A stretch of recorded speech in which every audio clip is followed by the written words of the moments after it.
The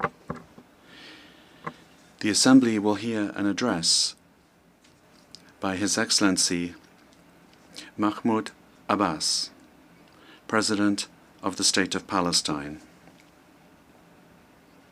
I request protocol to escort His Excellency and invite him to address the Assembly.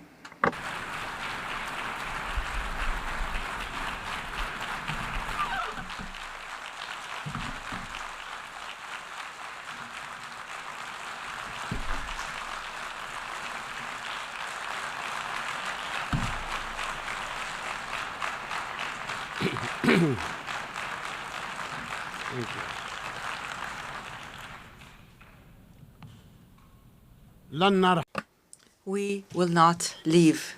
We will not leave. We will not leave. Palestine is our homeland. It is the land of our fathers, our grandfathers. It will remain ours. And if anyone were to leave, it would be the occupying usurpers. In the name of God, most gracious, most merciful. Mr. Philemon Yang, President of the General Assembly of the United Nations. Mr. Antonio Guterres, Secretary General of the United Nations. Ladies and gentlemen, heads and members of delegations, esteemed guests, peace and God's blessings be upon you all. I come to you today as my people, and for almost a year now, are subjected to one of the most heinous crimes of our era. It is a crime of a full-scale war, of genocide, that Israel is perpetrating. Israel, the occupying state.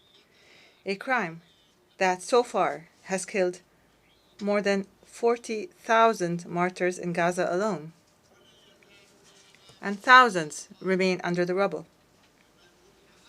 A crime that has injured more than 100,000 others to this day, and matters are getting worse. Hundreds of Palestinian families have been annihilated. Entire family names have been wiped out of the civil record. More than 100 families have been completely wiped out of the civil record. They no longer exist. Thousands have died because of the spread of disease and epidemics and the shortages in medicine and water. Moreover, more than 2 million Palestinians in Gaza have left their homes multiple times in search of safety and fleeing the systemic operations that the Israeli occupying army is perpetrating. And as this war of aggression continues, dozens are being killed every day, and double that amount is being injured amongst our bereft people in the Gaza Strip and in the West Bank and in Jerusalem. I'm not here to respond to the lies of the Israeli Prime Minister, lies that he said in his speech before the U.S. Congress in July, where he claimed that his army does not kill innocent civilians in Gaza. I ask you by God, who is it then that killed more than 15,000 children of the 40,000, and an equal number of women and elderly persons from our people? And who is it then that is continuing to kill them? I ask you to answer me by God. Stop this crime. Stop it now. Stop killing children and women. Stop the genocide. Stop sending weapons to Israel. This madness cannot continue. The entire world is responsible for what is happening to our people in Gaza and the West Bank. The West Bank that is under a daily and continuous Israeli aggression. It is under a vicious settlement activity. They're building everywhere in Palestine, as if all of Palestine is theirs.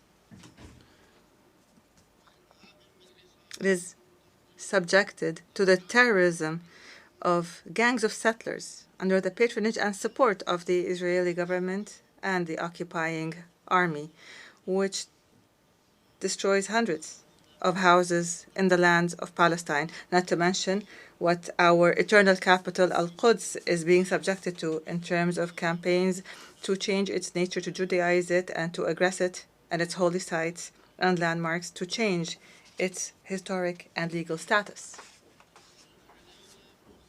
We've recently heard a terrorist Israeli minister calling for building a temple in the Al-Aqsa Mosque. We must condemn and stop this reckless minister and those like him who want to set fire, a fire of religious conflict and strife that will burn everything in its way. The Aqsa Mosque and its surroundings, ladies and gentlemen, is the exclusive property of Muslims. This has been endorsed by a resolution taken by the League of Nations in 1930. This was a resolution by the League of Nations, and we will accept nothing else regardless of the circumstances.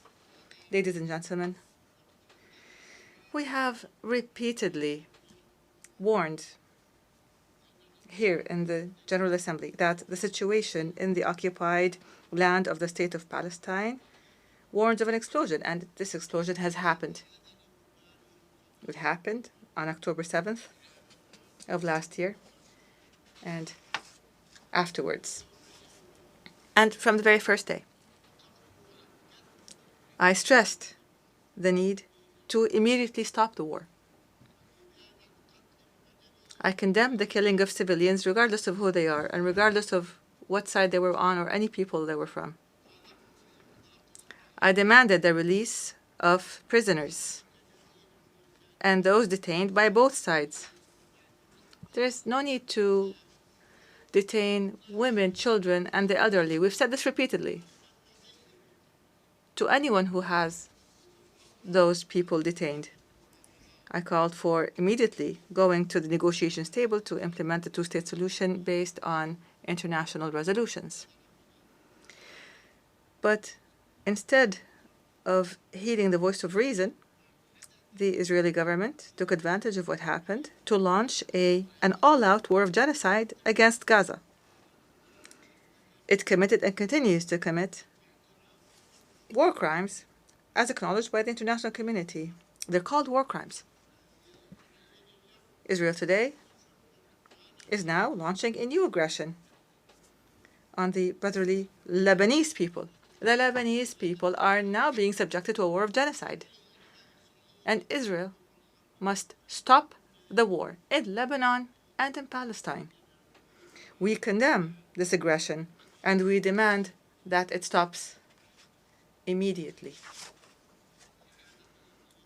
Israel has reoccupied the Gaza Strip in its entirety, and it has destroyed it almost entirely, so that Gaza is no longer fit for life. Most homes have been destroyed.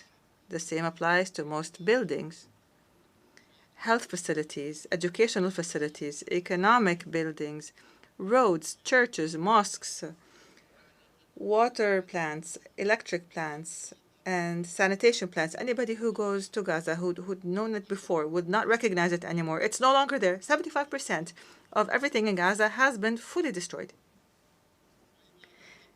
If Israel thinks that it would get away from being held accountable and punished for these crimes, then it is delusional. The international community must immediately impose sanctions on Israel. The massacres, the crimes, the genocide that Israel has been perpetrating against our people since its inception in 1948 to this very day will not go unpunished. There is no statute of limitations. Rights will never be lost as long as there are those who demand them. And despite our repeated calls and demands, the world has not succeeded in obliging Israel, this transient state, to stop this war of genocide and its war crimes against innocent civilian residents. We regret that the U.S. administration, the democracy of the world, the largest democracy in the world, obstructed 3 times draft resolutions in the Security Council demanding Israel to observe a ceasefire. The U.S. alone stood and said, no, the fighting is going to continue. It did this by using the veto. And added to that, it furnished Israel with the deadly weapons that it used to kill thousands of innocent civilians, children and women. And this further encouraged Israel to continue its aggression. As long as the U.S. is supporting it, then why not keep going, since it's already an aggressing state? This is the United States, the very country that was the only member in the Security Council that voted against granting the state of Palestine full membership in the UN. We don't deserve membership in the eyes of America, so they use the veto against it. I don't understand how the United States could insist on opposing our people, insist on depriving us of our legitimate rights to freedom and independence, as is the right of the rest of the countries, 194 countries, and we are no less than them. Ladies and gentlemen, Israel, which refuses to implement United Nations resolutions, does not deserve to be a member in this international organization. Israel, whose permanent representative in this organization says that the very building of the United Nations, and he said that this building must be removed. This building that we are sitting in right now, it must be wiped off the face of the earth. This country does not deserve to be a member in this organization. It is, from the very beginning, it has from the very beginning not fulfilled the conditions for membership. Because in 1949, when it submitted its membership application to the UN imposed 2 conditions. First, to accept and implement Resolution 181 and Resolution 194. Without implementing these 2 conditions, you will not be granted membership in the United Nations. Moshe Sharet, the foreign minister at the time, wrote a pledge. You will see it. A pledge, a written pledge, that he and Israel are committed to the implementation of those resolutions. And since 1949 to this very day, nothing has happened. We are going to submit a request, an application to the General Assembly on this matter. And as I said, if you return, then we will return. If they do not step back, then we will do more. I take this opportunity to commend the member states of the United Nations that voted with more than a two-thirds majority in favor of the draft resolution submitted by the State of Palestine, supported by a large number of friendly and sisterly countries, to adopt the ICJ's historic advisory opinion issued on the 19th of July 2024 to end the illegal Israeli occupation of the State of Palestine in a period of 12 months. For the very first time, there is a specific time frame. We demand the implementation of this particular requirement, including an immediate cessation of annexation and settlement activities, dismantling of existing settlements, and evacuating settlers from Palestinian territories. There's 600,000 settlers, and they're living on our land. Why don't they go back to their homes? We must give reparations to Palestinians and for damages that were a result of the unlawful policies and the practices of the occupation, and many other such issues that were mentioned in the ICJ's advisory opinion. We want what the ICJ stated and what the entire world accepted in the General Assembly with a vast majority that far exceeds a two-thirds majority. And Israel must be made to implement it. We rely on this resolution, which is the embodiment of international will and the principles of international law and the mechanisms that were adopted in this regard to guarantee implementation. We hope that this resolution would be implemented. Of the 1,000 resolutions taken on the Palestinian people since 1948 until this very day, and not a single one has been implemented yet. Ladies and gentlemen, today I feel very grateful as well, as I see this large, great shift in the positions of member states in the United Nations as they support Palestinians' rights to an independent state that is recognized and that deserves full membership in this organization, as is the case with the rest of the countries in the world that love freedom and peace. In the name of the Palestinian people, I thank you for this support. I thank you for your support of what is right, of justice, to achieve peace in our region. I call upon you to apply the laws of international law according to responsibilities and sovereignty. We don't ask you for more than you can do. We ask every state to give us our support within the realm of its responsibility and sovereignty. I also express our gratitude and appreciation for the demonstrations that spoke against the genocide in Gaza and that supported Palestinian rights that have been taking place throughout the world, including the American people. And I acknowledge the American people are marching in the streets in these demonstrations, and we are grateful to them.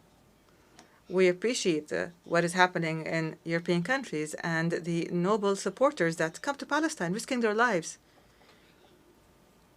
as Israelis attack them. And here, I would like to make special mention of the Turkish-American martyr Aisha Noor, killed by the occupation army in cold blood. I say to those, the Palestinian people will not forget your honorable stand. We will remember you proudly when the occupation is eliminated and when our people enjoy freedom and independence. Ladies and gentlemen, recently there was much talk about the next day, but the day after. What shall we do on the day after? What is our policy for the day after?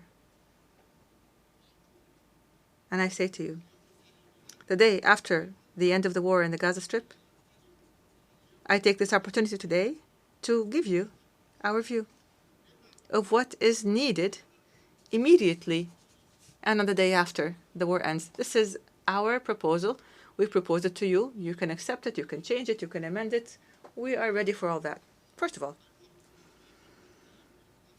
a comprehensive and permanent ceasefire in Gaza and an end to the military aggressions and attacks by terrorist settlers in the West Bank and East Jerusalem. Second, humanitarian aid must be delivered urgently in an organized manner and in sufficient quantities, because there's nothing in Gaza, and they need everything. This humanitarian aid must be delivered throughout Gaza. Third, a full Israeli withdrawal from the Gaza Strip. We refuse the establishment of buffer zones or taking any part from Gaza. Gaza is only 7 kilometers by 40, and Israel wants to cut it up. It wants a piece here and a piece there, and we will not allow a single centimeter of Gaza to be taken.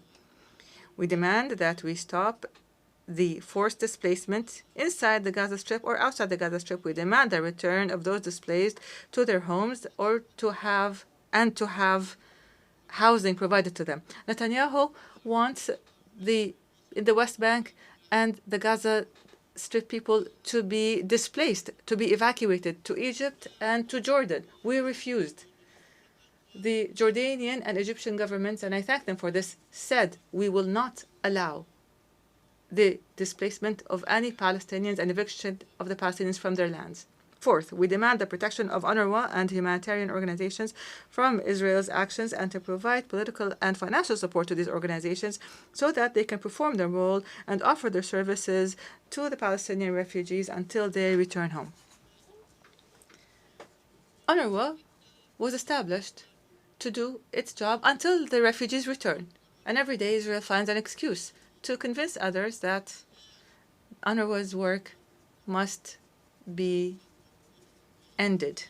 Fifth, we demand international protection for the Palestinians on the lands of their occupied land. We want protection. We are not fighting Israel. We cannot fight Israel. And we don't want to fight. But we want protection. We want our children, our women, our families to be protected internationally.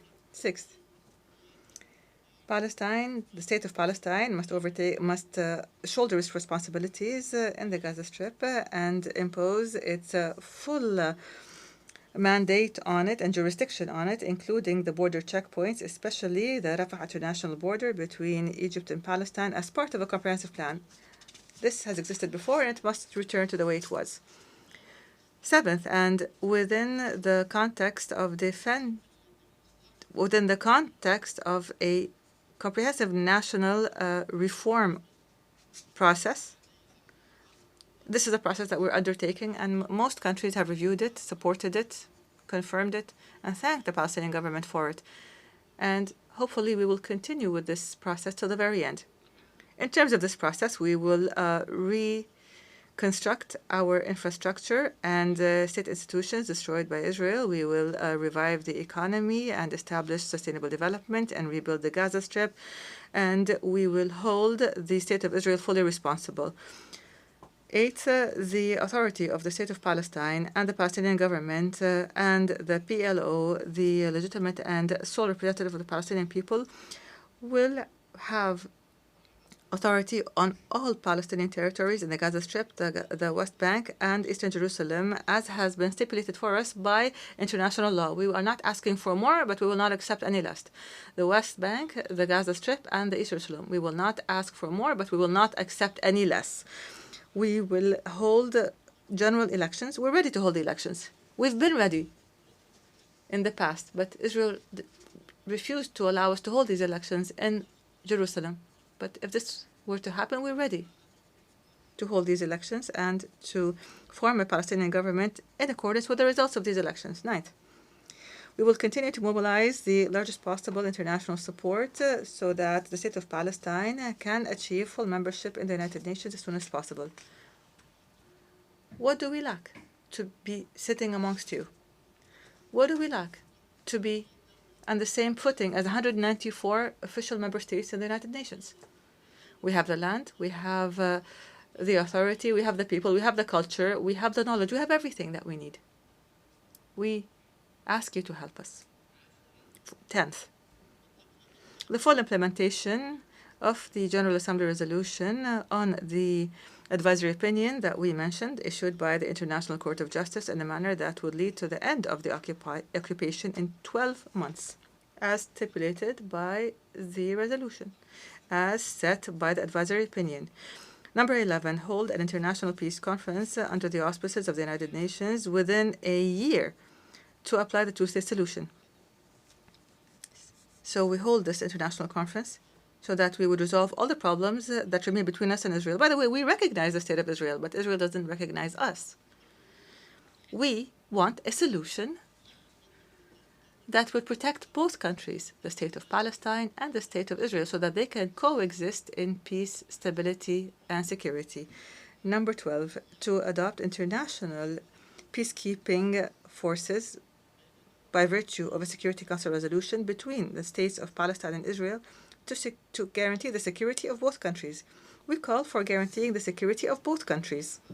These are the elements of our vision for the day after, for today and for the day after the war ends, in the state of Palestine in general. And I call upon you to adopt this plan and to provide all the necessary means to guarantee its success. Ladies and gentlemen, a few weeks ago, I declared that I've decided to lead a Palestinian delegation to the Gaza Strip so that we can stand by our people who have been exhausted by the Israeli genocide war. I call upon you to support this decision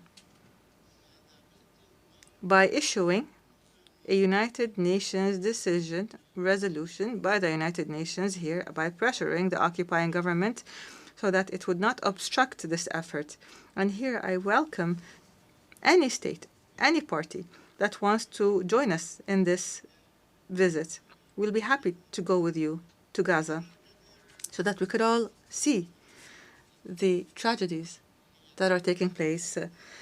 I salute our heroic people that are sacrificing all that is precious for Palestine, in the Gaza of sacrifice, in the West Bank of solidarity, of Al-Quds, which is our crown jewel and our capital. We salute our people in the diaspora, in the refugee camps, to our brave prisoners in Israeli prisons. 6,000 prisoners. Israel arrests whoever it wants. Those prisoners whose dignity is being violated every day. Palestine will be free. It will be free despite anyone who objects to that. Our people will live on the land of their fathers and grandfathers as they have done for more than 6,000 years. They will continue their legitimate struggle for independence. The occupation will end, will end, will end. God's and peace blessings be upon you.